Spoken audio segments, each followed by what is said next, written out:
Podei-vos assentar um instante, reverendas irmãs religiosas aqui presentes, caríssimos irmãos. Nós estamos cada vez mais nos aproximando da Semana Santa, da Páscoa e do dia que Nosso Senhor vai entregar o seu corpo por nós, e nós seremos justamente por essa entrega redimidos de toda a nossa culpa. Nós vemos hoje, na primeira leitura que nós escutamos, uma história na qual nós devemos cada vez mais confiar na justiça e na misericórdia de Deus. Porque quando nós queremos fazer as nossas vontades, queremos colocar as nossas vontades acima do conhecimento de Deus em nossa vida, nós erramos. E nós vemos que a sabedoria de Deus é muito mais profunda e conhece todos os caminhos e, portanto, nós devemos fazer esse exercício de abandono nas mãos de Deus. Quando acontecer alguma contrariedade na nossa vida, nós devemos fazer um ato de abandono nas mãos de Deus.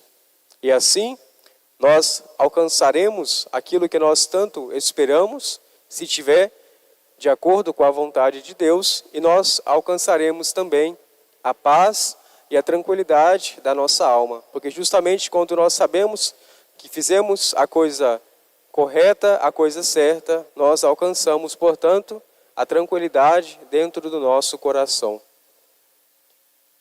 Mas, de um lado oposto a essa tranquilidade, nós acabamos de ouvir um fato da vida de Jesus, que na verdade nos gera um pouco de medo, porque ele em toda a sua vida nunca agiu dessa forma diante dos homens, mas ele estava ali no templo e vendo toda aquela hipocrisia que os fariseus, os saduceus, os sacerdotes daquele tempo, do tempo de Jesus, estavam ali com ele, e ele, ardendo pelo zelo da casa do Pai, vai e derruba tudo aquilo que estava dentro e expulsa aqueles que faziam da casa de Deus um comércio. Esse é o único fato no qual nós vemos Jesus ter um acesso de justiça, um acesso que para nós pode gerar um certo desconforto, porque nós quando olhamos e pensamos em Jesus, nós olhamos para ele como alguém tranquilo, como alguém misericordioso. E de fato ele é assim. Mas quando nós escutamos essas palavras do Evangelho, gera em nosso coração um certo medo. Porque ao mesmo tempo que Deus é justiça, ao mesmo tempo que ele é misericórdia, nós devemos crer na sua verdade. E a verdade está acima das nossas vontades. A vontade de Jesus é que ele veio a este mundo para nos redimir, mas também veio para julgar aqueles que são maus.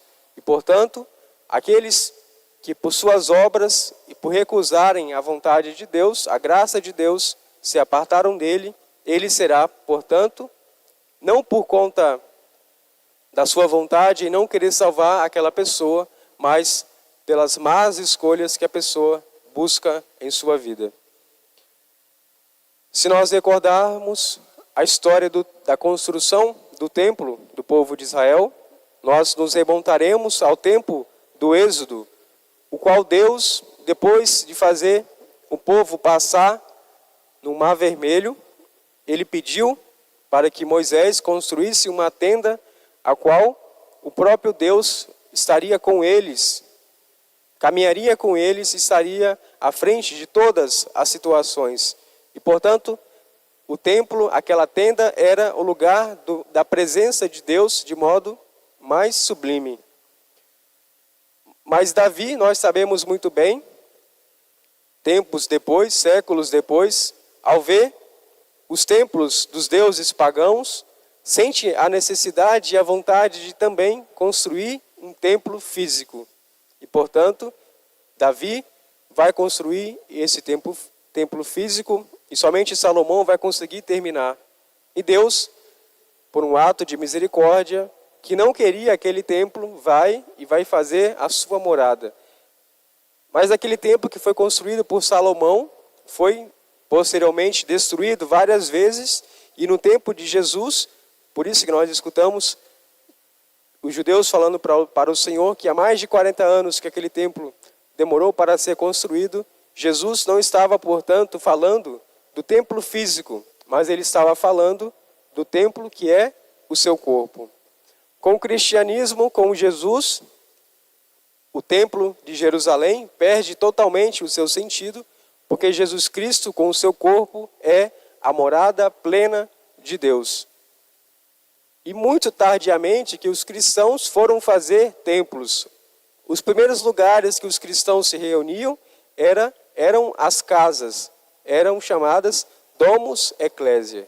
Ou seja, não existia templos grandes nos quais os cristãos se reuniam. Os cristãos, depois de algum tempo, sim, construíram os seus templos, mas eles não tinham o mesmo pensamento, a mesma intenção a construir os seus templos como os pagãos. Porque para um pagão, algum templo pagão, ele era dedicado a alguma divindade, mas os seus devotos, aqueles que cultuavam aquele Deus, não podiam entrar naquele lugar. Ou seja, se nós víssemos um templo pagão, nós teríamos que ficar do lado de fora, enquanto a divindade mora ali dentro. Ao contrário do cristianismo, nós fazemos parte do corpo místico de Cristo e nós podemos fazer também a nossa morada dentro do templo. Por isso que nós estamos dentro da igreja, dentro do templo, que é simbolizada pelo corpo de Cristo. Então, nosso Senhor, já estando nos últimos momentos da sua vida aqui na terra, vai dizer que ele reconstruirá, que os judeus irão destruir o templo, o qual Deus habita, que era o seu corpo, indicando de modo direto que ele havia de morrer por sua paixão, mas ele deu uma palavra definitiva para todo o processo injusto que aconteceria, que ele havia de ressuscitar ao terceiro dia. Portanto, que ele havia de reconstruir esse templo que é a morada de Deus. Então, caríssimos irmãos, que nosso coração possa ser de fato a morada onde Deus possa habitar dentro de nós, sobretudo quando nós o recebermos na Eucaristia. Quando nós preparamos bem o nosso coração, nós podemos fazer também, o nosso corpo é de fato o templo de Deus. Nós, pelo batismo fomos consagrados a ser templo do Espírito Santo. Que nós, portanto, carreguemos essa consciência de que nós devemos tratar bem aquilo que Deus nos concedeu e que nós possamos, assim, iniciar uma nova mentalidade dentro do nosso coração, traduzindo as palavras de Jesus para que nós possamos, com o coração convertido, estar dispostos também a oferecer a nossa vida em sacrifício a nosso Senhor. Louvado seja nosso Senhor Jesus Cristo. Para sempre seja louvado.